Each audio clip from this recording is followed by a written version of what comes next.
Hey everybody, this is Kevin Potter. I'm going to show you how to make a concho. So what we're going to do, we're going to use a die, an impression die. We're going to use urethane, and we're going to use silver.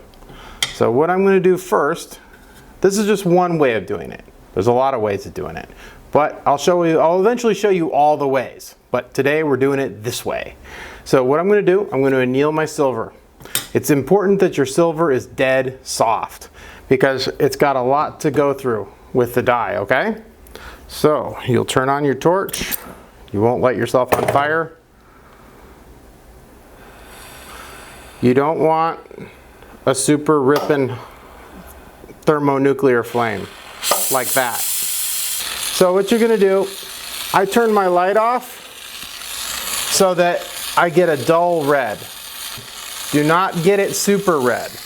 If you get it super red, you can crystallize your metal and it'll crack. We're done.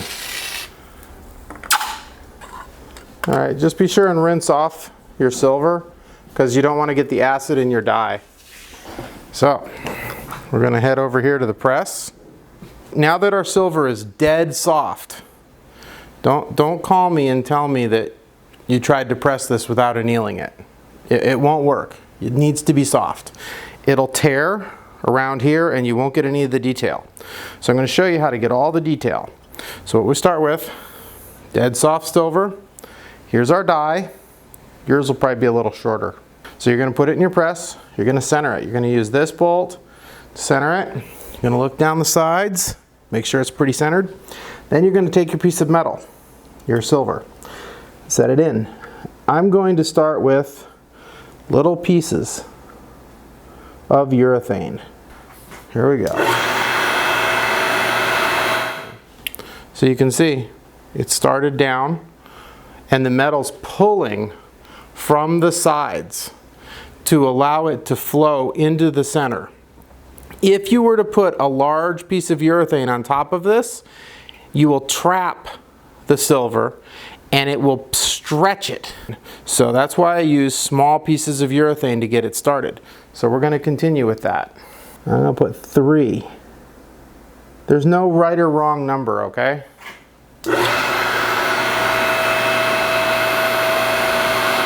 So you can see we don't have all the detail, but we've got some of the border and a little bit of the flower. So the way we're going to go next, normally you wouldn't take it out because it's difficult to realign it. We'll see if I'm successful. The way you could do that, if you wanted to take it in and out of here, you could, with a marker, a Sharpie, mark it. That way you get it realigned. My moment of genius for the day. Okay, so as you can see, this is a big die for a 20-ton press, but it is possible to get all of it. So watch what we're going to do. We are going to put some urethane. Let me take it out. I'm going to put some just around this top edge so that I can get all the definition in that top edge. So I'm going to use 2 pieces that are pretty much the same size. I'm going to rotate it again. I'm going to press. Now, at this point, it wouldn't hurt to re-anneal. So I've re-annealed it, and I'm going to proceed with some more pressing. It's looking pretty good. You're going to hit the center again, and then we're going to saw it out.